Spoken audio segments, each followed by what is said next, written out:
YouTube, Facebook ಯಾವ್ಯಾವ social ಮೀಡಿಯಾದ ಎಲ್ಲ ತೆಗೆದು ನೋಡು, ಮ್ಯಾಕ್ಸಿಮಮ್ ಇರೋದೇ ಕಸ.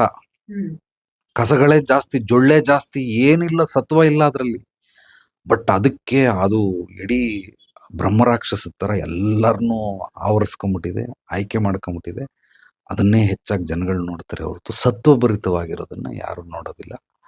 ಅದು ಜ್ಞಾನಭರಿತವಾದದನ್ನ ಖಂಡಿತವಾಗ್ಲೂ ನೋಡೋದಿಲ್ಲ. ಸದುಪಯೋಗ ಬರುವಂಥದ್ದನ್ನ, ಉಪಯುಕ್ತ ಮಾಹಿತಿ, ಉಪಯೋಗ ಬೇರೆ ಸದುಪಯೋಗ ಬೇರೆ, ನಮ್ಮ ಜೀವನವನ್ನ ಬದಲಾಯಿಸುವಂಥದ್ದು, ಮನಸ್ಥಿತಿ, ಪರಿಸ್ಥಿತಿ, ವಾತಾವರಣವನ್ನ, ನಮ್ಮ ಸಂಪಾದನೆಯನ್ನ, ನಮ್ಮ ಜ್ಞಾನವನ್ನ ಇನ್ನೊಂದಷ್ಟು ಹೆಚ್ಚು ಮಾಡುವಂಥದ್ದಕ್ಕೆ ವ್ಯೂಸ್ಗಳೇ ಇರೋದಿಲ್ಲ. ಇಲ್ಲಿ ಕೇವಲ ಆಲೋಜಿನ್ ಲೈಟ್ ಅಂತಾರೆ, ಪಳ ಪಳ ಪಳ ಪಳ ಅಂತ ಕಲರ್ಫುಲ್ ಲೈಟ್ಗಳೆಲ್ಲ. ಅದು ಸೀರಿಯಲ್ ಸೆಟ್ ಆಗ್ತಾರೆ ನೋಡಿ ಗೃಹ ಪ್ರವೇಶ ದಿವಸ. ಏನಕ್ಕೆ ಅಂದ್ರೆ ಎಲ್ಲರೂ ನೋಡ್ಲಿ ಅಂತ. ಇವತ್ತು ನಮ್ಮ ಮನೇಲಿ ಏನೋ ಹಬ್ಬ ನಡೀತಾ ಇದೆ, ಗೃಹ ಪ್ರವೇಶ, ಅದೇ ಸರ್ರ ಅಂತ ಏನೋ ಕಲರ್ ಆಗಿ ಇಡೀ ಹೋಗೋರು ಬರೋರು ಎಲ್ಲರೂ ನೋಡ್ತಾ ಇರ್ತಾರೆ. ಏನಂದ್ರೆ ಅದು ಇವತ್ತು ಏನೋ ನಡೀತಾ ಇದೆ, ಫಂಕ್ಷನ್ ನಡೀತಾ ಇದೆ ಅಂತ ಎಲ್ರು ಕಣ್ ಕೊಕ್ಕತ್ತೆ. ಅದೇ ತರನೇ ಸೋಷಿಯಲ್ ಮೀಡಿಯಾದಲ್ಲಿ ಏನೋ ಸುಮ್ಮನೆ ಸೀರಿಯಲ್ ಸೆಟ್ ತರ ವಿಷಯಗಳು ಬಿಟ್ಟಿರ್ತಾರೆ ಹೊರತು ಅಲ್ಲಿ ಏನೂ ಇರೋದಿಲ್ಲ, ಡಮ್ಮಿ. ಇದನ್ನ ನೋಡಿ ನಿಮ್ಮ ತಲೆ ಹಾಳಾಗುತ್ತೆ ಹೊರತು, ಅಂದ್ರೆ ತಲೆ ಮೀನ್ಸ್ ಸಬ್ ಕಾನ್ಶಿಯಸ್ ಮೈಂಡ್. ನೀವೇನೇನ್ ನೋಡ್ತೀರಾ, ಕೇಳ್ತೀರಾ, ಓದ್ತೀರಾ, ಅನುಭವಿಸ್ತೀರಾ, ಎಲ್ಲವೂ ಕೂಡ ರೆಕಾರ್ಡ್ ಆಗುತ್ತೆ. ಆ ಕಸಗಳನ್ನೆಲ್ಲ ತಗೊಂಬಂದು ಕಸ ತುಂಬೋ ಒಂದು ಗೋಡನ್ನಾಗುತ್ತೆ, ಅಂದ್ರೆ ಗಾರ್ಬೇಜ್ ಅಷ್ಟೇ. ಅದು ಬಿಟ್ಟು ಬೇರೆ ಏನೂ ಆಗೋದಿಲ್ಲ. ಒಂದು ಲೈಬ್ರರಿಗೆ ಹೋಗು, ಎಲ್ಲ ಪುಸ್ತಕಗಳನ್ನ ಜೋಡಿಸಿರ್ತಾರೆ, ಅದು ಡಿವೈಡ್ ಮಾಡಿರ್ತಾರೆ. ಕತೆ ಪುಸ್ತಕಗಳೆಲ್ಲ ಈ ಕಡೆ, ಕವಿತೆಗಳೆಲ್ಲ ಈ ಕಡೆ, ಗ್ರಂಥಗಳೆಲ್ಲ ಈ ಕಡೆ. ಅಲ್ಲಿ ಹೋಗಿ ನೀನು ಸುಮ್ಮನೆ ಯಾವುದೋ ಒಂದು ಪುಸ್ತಕ ಎತ್ಕೊಂಡು ಓದಿದ್ರು ನಿನಗೆ ಅತ್ಯದ್ಭುತವಾದ ಜ್ಞಾನ ಸಿಗ್ತದೆ. ಅದೇ ಸಮಯನ ನೀನೇನಾದ್ರು ಸೋಷಿಯಲ್ ಮೀಡಿಯಾದಲ್ಲಿ ಕಳೆದ್ರೆ ನಿನಗೆ ಕಸ ತುಂಬಿಕೊಳ್ತದೆ ಹೊರತು ಲೈಬ್ರರಿಲಿ ಒಂದು ಪುಸ್ತಕ ಓದಿ ಏನು ಲಾಭ ಬಂತಲ್ಲ, ಅದು ನಿನಗೆ ಖಂಡಿತವಾಗ್ಲೂ ಸಿಗಲ್ಲ. ನಿನ್ನ ಹತ್ರ ಇರೋ ಜ್ಞಾನ ಕೂಡ 10 ಪಟ್ಟು ಕಸದ ಜೊತೆಗೆ ಹೋಗ್ಬಿಡ್ತದೆ. ಸೊ ಹಂಗಾಗಿ ಅದನ್ನೆಲ್ಲ ನೋಡೋ ಅವಶ್ಯಕತೆ ಇಲ್ಲ. ಫಸ್ಟ್ ಕೇಳ್ಕೊಳ್ಳಿ, ನಾನು ಏನು ನೋಡ್ತಾ ಇದ್ದೀನಿ ಇದು ಯೂಸ್ಫುಲ್ಲ, ನಾನು ಏನು ಕೇಳ್ತಾ ಇದ್ದೀನಿ ಇದು ಯೂಸ್ಫುಲ್ಲ, ನಾನು ಏನು ನೋಡ್ತಾ ಇದ್ದೀನಿ ಅಂದ್ರೆ ನಾನು ಏನು ಮಾಡ್ತಾ ಇದ್ದೀನಿ ಇದು ನನಗೆ ಯೂಸ್ಫುಲ್ಲ, ಇದನ್ನ ನೋಡ್ಕೊಳ್ಬೇಕು ಮನುಷ್ಯ. ಎರಡನೇದು ಲಾಭ ನೋಡಿ, ಇದನ್ನ ನೋಡೋದ್ರಿಂದ ನನಗೆ ಲಾಭ ಆಯ್ತಾ, ಇದನ್ನ ಮಾಡೋದ್ರಿಂದ ಲಾಭ ಆಯ್ತಾ, ಇದನ್ನ ಕೇಳೋದ್ರಿಂದ ಲಾಭ ಆಯ್ತಾ, ಇದನ್ನ ಮಾತಾಡೋದ್ರಿಂದ ಲಾಭ ಆಯ್ತಾ. ಮಾತಾಡೋಕ್ಕಲ್ಲಾಗಲ್ಲ, ಅದು ಒಂದು ಆ ಕಡೆ ನೋಡ್ಬೇಕು. ಸೊ ನೋಡ್ಕೊಳ್ಳಿ. ಇಲ್ಲ ಅಟ್ಲೀಸ್ಟ್ ನನಗೆ ಉಪಯೋಗ ಆಗ್ತಾ ಇಲ್ಲ, ನನ್ನ ಕುಟುಂಬಕ್ಕೋ ಏನೋ ಹೆಂಡ್ತಿಗೋ ಮಕ್ಳಿಗೋ ಅಥವಾ ಯಾರೋ ಸ್ನೇಹಿತರಿಗೋ ಅವ್ರಿಗೇನಾದ್ರೂ ಉಪಯೋಗ ಆಗುತ್ತಾ, ಅದನ್ನ ನೋಡ್ಕೊಳ್ಳಿ. ಅಂದ್ರೆ ಅದು ಅವಶ್ಯಕತೆ ಇಲ್ಲ. ಬಟ್ ಎನಿವೇ ನನಗೆ ಉಪಯೋಗ ಆಗ್ಲಿಲ್ಲ ಅಂದ್ರೆ, ಈಗ ನನ್ನ ಮಗ ಅದೇನದು ಸೋಷಿಯಲ್ ಮೀಡಿಯಾ, ಅದೇನೋ ಶೇರ್ ಮಾರ್ಕೆಟ್ ಅದೇನೋ ನೋಡ್ತಾ ಇರ್ತಾನೆ. ನನಗೆ ಯಾವ್ದಾದ್ರು ಮಧ್ಯದಲ್ಲಿ ಬಂದ್ರೆ ಇದು ನನಗೆ ಸೂಕ್ತ ಅನ್ಸಿದ್ರೆ, ಪಾಪ ಇದು ನೋಡ್ ಮಗನೇ, ಇದೇನು ಅಂದ್ರೆ ನೀನ್ ನೋಡ್ಬಿಟ್ಟು ಕಲ್ತ್ಕೊ ಅಂತ ಹೇಳಲ್ಲ. ಪಾಪ ಇದೇನು ನಂಗೆ ಅರ್ಥ ಆಗ್ಲಿಲ್ಲ, ಹೇಳ್ತೀನ ಅಂತ ಕಳಿಸ್ತೀನಿ ಅವನಿಗೆ. ಅವ್ನು ನೋಡ್ಬಿಟ್ಟು ಪಾಪ ಇದು ಹಂಗಲ್ಲ ಹಿಂಗೆ ಅಂತ ಹೇಳ್ತಾನೆ. ನನ್ನ ಉದ್ದೇಶ ಏನು ಅಂದ್ರೆ ಇದನ್ನು ಅವನು ನೋಡ್ಲಿ, ಕಲ್ತ್ಕೊಳ್ಳಿ, ಒಂದು ಉಂಡಿಗೆ ₹1 ಕಾಯಿನ್ ಹಾಕ್ದಂಗೆ ಅಂತ ನಾನು ಕಳ್ಸಿರ್ತೀನಿ. ಬಟ್ ನೋಡು ಅಂತ ನಾನು ಆಜ್ಞೆ ಮಾಡಲ್ಲ. ಇದೇನೋ ನಂಗೆ ಗೊತ್ತಾಗ್ಲಿಲ್ಲ, ನೋಡ್ ಚಿನ್ನ ಅಂತೀನಿ. ಅವ್ನು ನೋಡ್ಬಿಟ್ಟು ಅದ್ರ ಬಗ್ಗೆ ಎಕ್ಸ್ಪ್ಲೈನ್ ಮಾಡ್ತಾನೆ, ಇದು ಹಂಗಲ್ಲ ಪಾಪ, ಇದು ಹಿಂಗೆ ಅಂತ ಕರೆಕ್ಟಾಗಿ ಎಕ್ಸ್ಪ್ಲೈನ್. ಈ ತರ ಏನಾದ್ರೂ ಉಪಯೋಗ ಆಗಂಗಿದ್ರೆ ಬೇಕಾದ್ರೆ ನೀವು ನೋಡ್ಬೋದೇ ಹೊರತು ಸುಮ್ಮನೆ ಉಪಯೋಗ ಆಗ್ತಿರೋದ್ರಿಂದ ಏನು ಪ್ರಯೋಜನ ಇಲ್ಲ. ನನಗೆ ತಿಳಿದಂಗೆ ಸಾಕಷ್ಟು ಜನ ಪಾಪ ಇಲ್ಲಿ ಹೀಲಿಂಗ್ಗೆ ಅಂತ ಬರ್ತಾರೆ. ಅವ್ರಿಗೇನು ಅಂದ್ರೆ ನೋಡಿ ನೋಡಿ ನೋಡಿ ನೋಡಿ ಈ ತರ ಎಲ್ಲ ಕನ್ಫ್ಯೂಷನ್ ಆಗ್ಬಿಟ್ಟು ತಲೆ ತುಂಬೋಗ್ಬಿಟ್ಟಿರ್ತದೆ. ಆ ಕಸನ ಹೊರಗೆ ಹಾಕೋ ಅಂತ ವಿದ್ಯೆಗಳು ಗೊತ್ತಿಲ್ಲ ಅವ್ರಿಗೆ. ಈಗ ನಾವು ಊಟ ಮಾಡ್ತೀರಿ, ಟಾಯ್ಲೆಟ್ಗೆ ಹೋಗ್ಬಿಡ್ತೀರಿ, ಬೆಳಿಗ್ಗೆ ನೀರು ಕುಡಿತೀರಿ, ರಿಸಸ್ ಮಾಡ್ಬಿಡ್ತೀರಿ. ಈ ಕಣ್ಣಲ್ಲಿ ನೋಡಿರೋದೆಲ್ಲ ನಮಗೆ ತಿನ್ಬಿಟ್ಟಿದ್ದೀರಿ, ಅದನ್ನ ಕಳ್ಸೋದ್ ಹೆಂಗೆ? ಕಿವಿಲಿ ಏನೇನೋ ಕೇಳ್ಬಿಟ್ಟಿದ್ದೀರಿ, ಅದನ್ನ ಈಗ ಎಂಟ್ರಿ ಆದ್ಮೇಲೆ ಎಕ್ಸಿಟ್ ಆಗ್ಲೇಬೇಕು. ಹಿಂಗ್ ಹೋದ್ಮೇಲೆ ಹಿಂದೆ ಬರ್ಲೇಬೇಕು, ಬೇರೆ ದಾರಿ ಇಲ್ಲ. ಈಗ ಕುಡಿದ್ಬಿಟ್ಟಿದ್ದೀರಿ, ಬರ್ಲೇಬೇಕು, ಬೇರೆ ದಾರಿ ಇಲ್ಲ. ಎಂಟ್ರಿ ಆಯ್ತು, ಎಕ್ಸಿಟ್. ಇವಾಗ ಇಲ್ಲಿ ನೋಡಿದ್ದೆಲ್ಲ ಎಂಟ್ರಿ ಆಗಿದೆ, ಎಕ್ಸಿಟ್ ಎಲ್ಲಿ? ಇಲ್ಲಿ ಕೇಳಿದ್ದೆಲ್ಲ ಎಂಟ್ರಿ ಆಯ್ತು, ಎಕ್ಸಿಟ್ ಎಲ್ಲಿ? ಇದಕ್ಕೆ ದಾರಿ ಗೊತ್ತಿಲ್ಲ ಅವ್ರಿಗೆ. ಅದೇ ಬ್ಲಾಕೇಜಸ್ ಆಗಿ ನಂಗೆ ಕುತ್ತಿಗೆ ನೋವು, ಮಂಡಿ ನೋವು, ಸೊಂಟ ನೋವು, ನನಗೆ ಮೂಡಿಲ್ಲ, ನನಗೆ ಒಂಥರ ಏನೋ ಆಲಸ್ಯ, ನನಗೆ ಕೆಲಸ ಮಾಡಕ್ಕೆ ಇಂಟ್ರೆಸ್ಟ್ ಬರ್ತಾ ಇಲ್ಲ, ತಲೆನೋವ್ತಾ ಇದೆ, ನಾನು ಸೂಸೈಡ್ ಮಾಡ್ಕೊಂಬಿಡೋಣ ಅನ್ನಿಸ್ತಾ ಇದೆ. ಇದೆಲ್ಲ ಏನು ಅಂದ್ರೆ ಎಂಟ್ರಿ ಆಯ್ತು, ಎಕ್ಸಿಟ್ ಇಲ್ಲ. ಯಾರ್ಯಾರಿಗೆ ಎಕ್ಸಿಟ್ ಇಲ್ಲ ಇವ್ರದ್ದೆಲ್ಲರದ್ದು ಸಮಸ್ಯೆಗಳೇ. ಒಂದು ಆಕೆಗೆ ಸಮಸ್ಯೆ, ಎರಡನೇದು ಅವ್ರ ಮನೇಲಿ ಯಾರ ಮನೇಲಿ ಇರ್ತಾರೆ ಇವ್ರಿಗೆಲ್ಲ ತೊಂದರೆಗಳು. ಅಭಿವೃದ್ಧಿ ಸಮೃದ್ಧಿ ಇವ್ರ ಮನೇಲಿ ಸಾಧ್ಯವೇ ಇಲ್ಲ. ಆದ್ರಿಂದ ಸಾಧ್ಯವಾದಷ್ಟು ಸದುಪಯೋಗ ಆಗುವಂತಹ ವಿಚಾರಗಳನ್ನ ನೋಡ್ಬೇಕೇ ಹೊರತು, ಅಂದ್ರೆ ಬೇಕಾಗಿರೋದು ಎಲ್ಲವೂ ಬೇಕೇ. ಪ್ರಪಂಚದಲ್ಲಿ ಇರೋದು ಎಲ್ಲಾ ವಸ್ತುಗಳು ಅತ್ಯದ್ಭುತವಾಗಿರೋದು, ಎಲ್ಲಾ ಉಪಯೋಗಕ್ಕೆ ಬರ್ತದೆ, ಯಾವ್ದು ಉಪಯೋಗಕ್ಕೆ ಬರಲ್ಲ ಅಂತ. ನಿನಗದ ಅವಶ್ಯಕತೆ ಇದೆಯಾ ಇಲ್ಲ? ಈಗ ಇಲ್ಲಿ ನನ್ನ ಹತ್ರ ಎಷ್ಟು ಐಟಮ್ ಐತೆ ಆಫೀಸಲ್ಲಿ, ಏನಕ್ಕೆ ತಂದು ಮಡಗಿದ್ದೀನಿ ಇಷ್ಟು ಐಟಮ್? ಎಲ್ಲ ಹುಡುಕಿದ್ರೆ ಒಂದು 150 ಐಟಮ್ ಸಿಗ್ಬೋದು. ಏನಕ್ಕೆ ತಂದು ಮಡಗಿದ್ದೀನಿ? ಇದು ನನಗೆ ಅವಶ್ಯಕತೆ ಅಲ್ಲ, ಅತ್ಯವಶ್ಯಕತೆ. ಅದಕ್ಕೋಸ್ಕರ ತಂದು ಮಡಗಿದ್ದೀನಿ. ಹಂಗಂತೇಳಿ ಎಲ್ಲ ಹೋಗ್ಬಿಟ್ಟು ಈಗ ಮಾಲ್ಗೆ ಹೋಗಿ ಒಂದ್ 2 ಐಟಮ್ ಬೇಕು ನನಗೆ, ನಾನು 20 ಐಟಮ್ ತಂದ್ಬಿಡ್ತೀನಿ. ಇನ್ನು 18 ನನಗೆ ಉಪಯೋಗಕ್ಕಿಲ್ಲ. ಅಂದ್ರೆ ಉಪಯೋಗಿಸಬಹುದು, ಅದು ಬೇರೆ ವಿಚಾರ. ಬಟ್ ನನಗೆ ಈಗ ಸುಮ್ನೆ ಡೆಡ್ ಇನ್ವೆಸ್ಟ್ಮೆಂಟ್ ಅದು. ಒಂದ್ 5,000 ರೂಪಾಯಿ ತಗೊಂಬರೋಣ ಅಂತ ಹೋಗಿದ್ದು, 50,000 ರೂಪಾಯಿಗೆ ತಂದ್ಬಿಟ್ಟಿದ್ದೀನಿ. 45,000 ರೂಪಾಯಿ ವೇಸ್ಟ್ ಅಂದ್ರೆ ಅದು ಇವತ್ತೆಲ್ಲ ನಾಳೆ ಉಪಯೋಗ ಬರ್ತದೆ. ಬಟ್ ಈಗ 45,000 ಡೆಡ್ ಇನ್ವೆಸ್ಟ್ಮೆಂಟ್ ಅದು ಬೇಕಾಗಿಲ್ಲ ನಮ್ಗೆ. ಸುಮ್ನೆ ನಮ್ಮ ಅವಶ್ಯಕತೆಗಳಿಗೆ ಏನ್ ಬೇಕು ಅದನ್ನ ಮಾತ್ರ ತರಬೇಕೆ ಹೊರತು ಎಲ್ಲಾ ಬಂತಂದು ತುಂಬ್ಕೊಳಕ್ಕೆ ಅವಶ್ಯಕತೆ ಇಲ್ಲ. ಅದೇ ರೀತಿನೇ ಸೋಷಿಯಲ್ ಮೀಡಿಯಾದಲ್ಲಿ ನಿನಗೇನ್ ಬೇಕು ಹೇಳು. ನೀನ್ ಜಿಮ್ ಬಗ್ಗೆ ನೋಡು, ಹೆಲ್ತ್ ಬಗ್ಗೆ ನೋಡು. ಸೊ ನೀನು ಏನು ವಿಡಿಯೋ ಎಡಿಟಿಂಗ್ ಗಳ ಬಗ್ಗೆ ನೋಡು, ಅದನ್ನ ತಿಳ್ಕೊ. ನೀನ್ ಸಿಂಗರ, ಯಾರ್ಯಾರು ಹೆಂಗ್ ಆಡ್ತಾರೆ, ಇನ್ನೂ ಅತ್ಯದ್ಭುತವಾಗಿದ್ದಾನೆ, ಈಸಿಯಾಗಿ ಹೇಗೆ ಆಡೋದು, ಇದು ಯಾವ ರಾಗ ಅಂತ ಹೆಂಗ್ ಕಂಡುಹಿಡಿಯೋದು, ಇದ್ರ ಬಗ್ಗೆ ನೋಡು. ಬೇರೆನೂ ನೋಡ್ಬೇಕು, ನೋಡಬಾರದು ಅಂತಲ್ಲ. ಅದು 80-20 ಪ್ರಿನ್ಸಿಪಲ್ ಅಲ್ಲಿ ಇರ್ಬೇಕು. ಈಗ ನಿನ್ ವೃತ್ತಿ ಏನೋ ಅದಕ್ಕೆ ಸಂಬಂಧಪಟ್ಟಂಗೆ 80% ನೋಡು, 20% ಎಂಟರ್ಟೈನ್ಮೆಂಟ್. ನೀನ್ ಏನ್ ಬೇಕಾದ್ರೂ ನೋಡ್ಕೊ.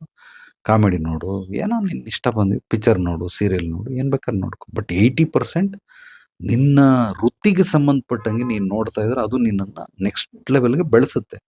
ಅದು ಬಿಟ್ಬಿಟ್ಟು ಈ ತರ ಎಲ್ಲ ಕಚಡಗಳು, ಅಂದ್ರೆ ನಿನ್ನನ್ನ ಭ್ರಮೆ ಲೋಕಕ್ಕೆ ತಳ್ಳುವಂಥದ್ದು, ಕಲ್ಪನಾ ಲೋಕಕ್ಕೆ, ಊಹಾ ಲೋಕಕ್ಕೆ ತಳ್ಳುವಂಥದ್ದನ್ನ ಖಂಡಿತವಾಗ್ಲೂ ನೋಡ್ಬೇಡಿ. ಇದು ನಿಮ್ಮನ್ನ ನಾಮರ್ದನನ್ನಾಗಿ ಮಾಡುತ್ತೆ. ಡೆಫಿನೆಟ್ಲಿ ಹೇಳ್ತಾ ಇದ್ದೀನಿ. ನಿಮ್ಮ ಶಕ್ತಿ ಚೈತನ್ಯವನ್ನ ಹೀರ್ಬಿಟ್ಟು ನೀನ್ ಕೆಲ್ಸಕ್ಕೆ ಉಪಯೋಗ ಇಲ್ಲ. ಹಲ್ಕಿತ್ ನಾಗರಾವ್ ಅಂತಾರೆ ಅದಕ್ಕೆ. ಅದೇನೋ ಕನ್ನಡದಲ್ಲಿ ಏನ್ ಹೇಳ್ತಾರೋ ಗೊತ್ತಿಲ್ಲ, ಹಿಂದಿಲಿ ನಸಬಂದಿ ಅಂತಾರೆ.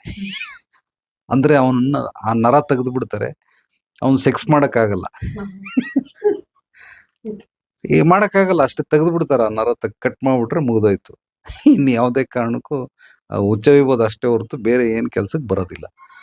ಹಿಂಗೆ ನಾವು ನಮಗೇನ್ ಬೇಕು ಅದನ್ನ ನೋಡೋದ್ ಬಿಟ್ಬಿಟ್ಟು ಬೇಡದಿರೋದನ್ನೆಲ್ಲ ನೋಡ್ತಾ ಕುಂತಿದ್ರೆ ಖಂಡಿತವಾಗ್ಲೂ ನಾವು ಕೂಡ ನಾಮರ್ದರ ತರ ಆಗ್ಬಿಡ್ತೀರಿ. ನಮ್ಮ ಶಕ್ತಿ ಚೈತನ್ಯ ಖಂಡಿತವಾಗ್ಲೂ ಉಪಯೋಗಕ್ಕೆ ಬರೋದಿಲ್ಲ. ಅದಕ್ಕೆ ದಿ ಬೆಸ್ಟ್ ಅಂತ ಹೇಳ್ತಾರೆ. ಬೆಸ್ಟ್ ಅಲ್ಲ, ದಿ ಬೆಸ್ಟ್. ಅತ್ಯದ್ಭುತವಾಗಿರೋದನ್ನ ಕೇಳದೆ ಹೋದ್ರೆ, ಅತ್ಯದ್ಭುತವಾಗಿರೋದನ್ನ ನೋಡದೆ ಹೋದ್ರೆ, ಅತ್ಯದ್ಭುತವಾಗಿರೋದನ್ನ ಓದದೆ ಹೋದ್ರೆ, ಅತ್ಯದ್ಭುತವಾಗಿರೋದನ್ನ ಅನುಭವಿಸದೆ ಹೋದ್ರೆ ನಾನೇನ್ ಮಾಡಕ್ ಸಾಧ್ಯ? ನಾನೇನು ಮಾಡಕ್ ಸಾಧ್ಯವೇ ಇಲ್ಲ. ಯಾಕೆಂದ್ರೆ ಅದು ಅತ್ಯದ್ಭುತ ಅನ್ನೋದೇ ನನಗೆ ಗೊತ್ತಿಲ್ವಲ್ಲ. ಸೊ ನಿನಗೆ ನಾರ್ಮಲ್ ಆಗಿ ಗೊತ್ತಿರೋದ್ರಿಂದ ಎಲ್ಲ ನಾರ್ಮಲ್ ಕೆಲಸಗಳನ್ನೇ ಮಾಡ್ಕೊಂಡು ಹೋಗ್ತೇವೆ ಹೊರತು ನೆಕ್ಸ್ಟ್ ಲೆವೆಲ್ ಕೆಲಸದನ್ನ ನಾವು ನೋಡಲ್ಲ. ಅದ್ರ ಬದಲು ಈ ತರ ಅದನ್ನ ನಮ್ ಗುರುಗಳು ಅದ್ಭುತವಾಗಿ ಹೇಳೋದು, ಮನುಷ್ಯ ಏನ್ ಮಾಡ್ಬೇಕು ಅದನ್ನ ಮಾಡೋದಿಲ್ಲ, ಏನ್ ಮಾಡಬಾರ್ದು ಅದನ್ನ ಹೆಚ್ಚಾಗಿ ಮಾಡ್ತಾ ಇರ್ತಾನೆ ಅಂತ. ಹೆಚ್ಚಾಗಂದ್ರೆ ಯಾವ ರೀತಿ ಅಂದ್ರೆ ಅವನಿಗೊಂದು 100 ವರ್ಷ ಆಯ್ಸು ಅಂದ್ರೆ 80 ವರ್ಷ ಮಾಡಬಾರ್ದನ್ನೇ ಮಾಡ್ತಾ ಇರ್ತಾನೆ. ಇನ್ನು 20 ವರ್ಷದಲ್ಲಿ ಅವ್ನು ಏನ್ ಮಾಡ್ಬೇಕು ಅದನ್ನ ಮಾಡ್ತಾನೆ. ಅಷ್ಟ್ರಲ್ಲಿ ಅವ್ನು ತಿಳ್ಕೊಳ್ಳೋ ಅಷ್ಟ್ರಲ್ಲಿ ಅವ್ನು ಸತ್ತೇ ಹೋಗ್ಬಿಟ್ಟಿರ್ತಾನೆ. ಅಂದ್ರೆ ಸಾವು ಹತ್ರ ಬಂದು ಬಡ್ದ್ಬಿಟ್ಟಿರ್ತದೆ. ಇನ್ನೇನ್ ನಾಳೆನೋ ನಾಳಿದ್ದೋ ಮುಂದಿನ ವಾರನೋ ಮುಂದಿನ ತಿಂಗಳು ಅನ್ನಂಗಿರ್ತದೆ. ಈಗ ತಿಳ್ಕೊಂಡು ಏನ್ ಪ್ರಯೋಜನ? ಅದ್ಭುತವಾದಂತ ಅದು ಗೋಲ್ಡನ್ ಸ್ಟೇಟ್ಮೆಂಟ್ ಅಂತ ಕರಿತೀನಿ ಗುರುಗಳು ಹೇಳೋದತ್ತು. ಅದು ಖಂಡಿತವಾಗ್ಲೂ ಸತ್ಯ. ಮಾಡೋದ್ ಬಿಟ್ಬಿಟ್ಟು ಮಾಡದೇ ಇರೋದನ್ನ ಹೆಚ್ಚಾಗಿ ಮಾಡ್ತಾ ಇರ್ತಾನೆ. ಯಾರ್ಯಾರೆಲ್ಲ ಈ ರೀತಿ ಮಾಡ್ತಾ ಇರ್ತಾರೆ ಇವ್ರ ಜೀವನದಲ್ಲಿ ಉದ್ಧಾರ ಆಗೋದಿಲ್ಲ.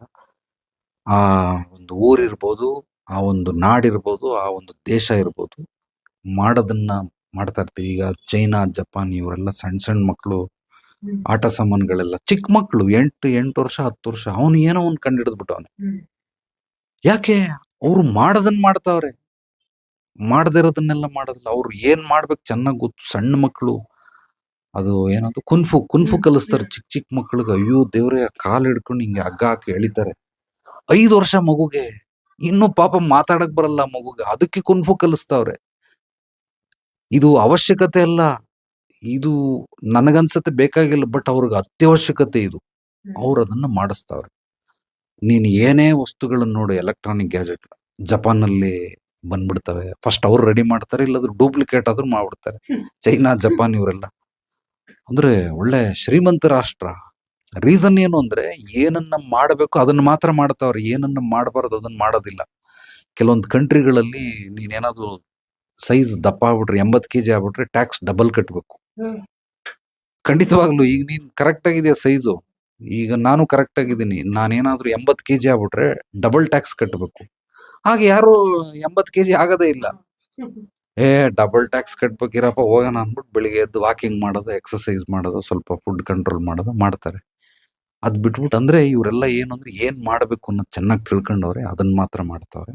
ಏನ್ ಮಾಡಬಾರ್ದು, ಏನ್ ಮಾಡ್ಬೇಕು, ಹೇಗ್ ಮಾಡ್ಬೇಕು, ಇದು ತ್ರಿಶಕ್ತಿಗಳು. ಇದನ್ನ ತಿಳ್ಕೊಳ್ಬೇಕು. ನನ್ನ ಗುರುಗಳು ನನಗೆ ಹೇಳ್ಕೊಟ್ಟವ್ರೆ. ನಾನು ಇಲ್ಲಿ ಯಾರೇ ಬಂದ್ರು ಕೂಡ ನಿಮ್ ಸಮಸ್ಯೆಗಳಿಂದ ನೀವು ಹೊರಗೆ ಬರ್ಬೇಕಂದ್ರೆ ಮೊದಲು ಏನ್ ಮಾಡಬಾರದು ಅನ್ನೋದನ್ನ ತಿಳ್ಕೊಳ್ಳಿ, ಅದನ್ನ ಮಾಡಕ್ ಹೋಗ್ಬಿಡಿ.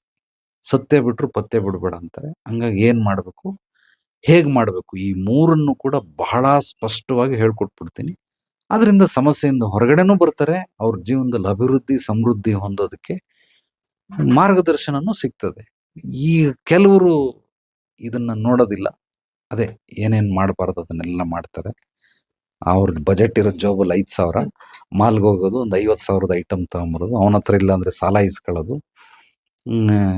ಅವ್ರಿಗೇನೋ ಬಟ್ಟೆ ಬೇಕು ಅಂತ ಹೋಗಿರ್ತಾರೆ, ತಗೊಂಬರೋದು ಯಾವ್ದೋ ಬಟ್ಟೆ ತಂದ್ಬಿಟ್ಟಿರ್ತಾರೆ.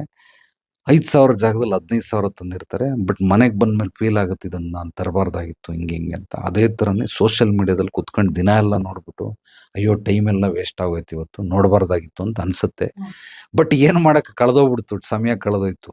ರಾತ್ ಗೈ ಬಾತ್ ಗೈ ಅಂತ ನಿನಗೆ ಮತ್ತೆ ಬರ್ದೇ ಇರೋದಂದ್ರೆ ಒಂದೇ ಸಮಯ, ಮತ್ತೆ ಬರಲ್ಲ. ಈಗ ಯಾರೋ ಫ್ರೆಂಡ್ ಜಗಳ ಮಾಡ್ಕೊಂಡು ಬರ್ಬೋದು, ಅವನು ಕೆಲಸ ಕಳೆದೋಯ್ತು, ಇನ್ನೊಂದ್ ಸಿಗ್ಬೋದು, ದುಡ್ಡು ಕಳೆದೋಯ್ತು, ಮತ್ತೊಂದ್ ಬಟ್ ಸಮಯ ವಾಪಸ್ ಬರಲ್ಲ. ಆದ್ರೆ ಅವನಿಗೆ ಎಲ್ಲ ಕಳೆದ್ಬಿಟ್ಟು ಆಮೇಲೆ ಮಲಗ್ಬೇಕಾದ್ರೆ ಜ್ಞಾನೋದಯ ಆಯ್ತು, ಅಯ್ಯೋ ಇವತ್ತೆಲ್ಲ ಸುಮ್ನೆ ಕುತ್ಕೊಂಡು ಟೈಮ್ ವೇಸ್ಟ್ ಮಾಡ್ಬಿಟ್ನಲ್ಲಪ್ಪ ಅಂತ. ಈಗ ಹೇಳಿ ನೋಡಿ ಏನ್ ಪ್ರಯೋಜನ ಆಯ್ತು. ಈಗಾದ್ರೂ ಜ್ಞಾನೋದಯ ಆಯ್ತಾ, ನಾಳೆನಾದ್ರೂ ತಿದ್ಕೋ. ನಾಳೆ ಮತ್ತೆ ತಿರ್ಗಾ ಅದೇ ನ್ಯೂಸ್ ನೋಡ್ತಾ ಇರ್ತಾನೆ, ಅದೇ ಸೋಷಿಯಲ್ ಮೀಡಿಯಾದಲ್ಲಿ ಹಿಂಗ್ ಮಾಡ್ತಾ ಇರ್ತಾನೆ. ಏನೋ ಮಾಟ ಮಂತ್ರದ ಬಗ್ಗೆ ಎಲ್ಲ ಯಾರೋ ಹೇಳ್ತಾವ್ರೆ, ಗಮನ ಕೊಟ್ಕೊಂಡು ಕಿವಿ ಎಳ್ಸ್ಕೊಂಡು ನಿನಗೆ ಯಾರು ಮಾಟ ಮಂತ್ರ ಮಾಡ್ಸವ್ರೆ? ನೀನ್ ಅದ್ರಲ್ಲಿ ಏನಾದ್ರು ಸ್ಪೆಷಲಿಸ್ಟ್ ಆಗ್ಬೇಕಾ? ಒಬ್ಳು ಯಾರೋ ಅಮ್ಮ ಬಂದಿದ್ಲು, ಮನೆ ಕಟ್ತಾವಳೆ, ಇನ್ನೂ ಕಟ್ಟಿಲ್ಲ, ಸೈಟೇ ತಗೊಂಡಿಲ್ಲ, ಬಟ್ ಮನೆ ಕಟ್ಟಬೇಕು ಅಂತ ಪ್ಲಾನ್ ಆಗ್ಬಿಟ್ಟವಳೆ. ಅದಕ್ಕೆ ವಾಸ್ತು ಪುಸ್ತಕಗಳು, ಆ ಅಮ್ಮನ ಹತ್ರ 86 ವಾಸ್ತು ಪುಸ್ತಕಗಳೈತೆ. ಅವಳು ಸೈಟ್ ತಗೊಂಡು ಮನೆ ಕಟ್ಟಿ ಗೃಹ ಪ್ರವೇಶ ಮಾಡೋಷ್ಟು, ಅಂದ್ರೆ ನಾನು ಮನೆ ಕಟ್ಟಬೇಕು ಅಂತ ಅನ್ಕೊಂಡಾಗ್ಲಿಂದ ಒಟ್ಟು 4.5 ವರ್ಷ ಆಗಿದೆ ಸೈಟ್ ತಗೊಂಡು ಮನೆ ಕಟ್ಟೋದಕ್ಕೆ. ಆ 4 ವರ್ಷ ಇವಳು ಏನ್ ಮಾಡಿದಾಳೆ ಅಂತಂದ್ರೆ 86 ವಾಸ್ತು ಪುಸ್ತಕಗಳನ್ನು ಓದಿದಾಳೆ. ಯಾರ್ಯಾರು ಈ ಟಿವಿ ಚಾನೆಲ್ಗಳಲ್ಲಿ ಬರ್ತದ ಅದನ್ನೆಲ್ಲ ನೋಡ್ತಾಳೆ, ಯೂಟ್ಯೂಬ್ ಅಲ್ಲಿ ನೋಡಿದಾಳೆ. ಅವಳು ಸ್ವಲ್ಪ ಅದೇನೋ ಚಿತ್ರಗುಪ್ತ ಅಂತಾರೆ, ಎಲ್ಲ ಬರ್ದ್ ಮಡಗ್ತಾರೆ, ಅವಳೆಲ್ಲ ಬರ್ದ್ ಮಡಗವಳೆ. ಆಕೆ ಒಟ್ಟು ನೋಡಿರೋದು 2,300 ವಿಡಿಯೋಗಳನ್ನ ನೋಡೋಳೆ. 300 ಚಿಲ್ಲರೆ, 2,300 ನನ್ಗೆ ಜ್ಞಾಪಕ ಇರೋದು, 300 ವಿಡಿಯೋಗಳನ್ನ ನೋಡೋಳೆ.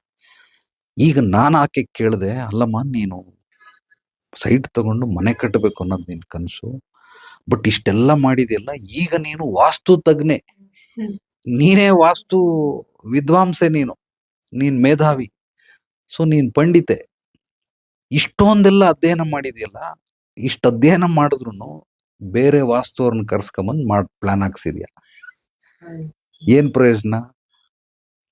ಈಗ ನೀನ್ ಇಷ್ಟ ಅಧ್ಯಯನ ಮಾಡಿದ್ಯಾ ಅಂದ್ರೆ ಅಷ್ಟು ದುಡ್ಡು ಉಳಿಸ್ಬೇಕಾಯ್ತು, ನೀನ್ ಅವ್ರಿಗೆ ಯಾಕೆ ಕೊಟ್ಟೆ? ಏನ್ ಮಾಡ್ತಾ ಇದೀಯ ನೀನು? ಈಗ ಇಷ್ಟೆಲ್ಲ ಅಧ್ಯಯನ ಮಾಡೋದ್ರಲ್ಲಿ ಏನು ಉಪಯೋಗ ಆಯ್ತು? ಅದರಿಂದ ಔಟ್ಪುಟ್ ಏನು? ಈಗ ನೀನ್ ಅದನ್ನ ವೇಸ್ಟ್ ಮಾಡ್ಬೇಡ, ನೀನು ವಾಸ್ತು ಅಂತ ಬೋರ್ಡ್ ಹಾಕು. ಹಾಕಳಕ್ ಧೈರ್ಯ ಇಲ್ಲ. ಎಲ್ಲಾ ನೋಡ್ತಾರೆ, ಕಲಿತಾರೆ. ನಿಜವಾಗ್ಲೂ ಹೇಳ್ತಾ ಇದೀನಿ, ನನಗಿಂತನೂ ನಾಲೆಡ್ಜ್ ಅಮ್ಮಂಗ್ ಚೆನ್ನಾಗಿದೆ. ಬಟ್ ಈಗ ಅವಳು ವಾಸ್ತು ಪಂಡಿತೆ ಅಂತ ಹಾಕೋ, ಒಂದು ಅಂಗಡಿ ಇಟ್ಬಿಡು, ಮನೇಲೆ ಮಾಡ್ಬಿಡು ಅಂತಂದ್ರೆ ಮಾಡಕ್ ಧೈರ್ಯ ಇಲ್ಲ. ಮತ್ತೆ ಏನಕ್ಕೆ ಅಧ್ಯಯನ ಮಾಡಿದೆ?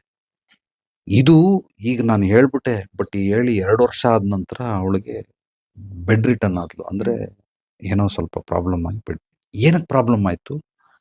ಬೇಡದೇ ಇರೋದನ್ನೆಲ್ಲ ತುಂಬ್ಕೊಂಡ್ಲಲ್ಲ, 4 ವರ್ಷ ಅಧ್ಯಯನ ಮಾಡ್ಕೊಂಡ್ಲಲ್ಲ, ಅದು ಇವಳನ್ನ ನಾಶ ಮಾಡ್ತು.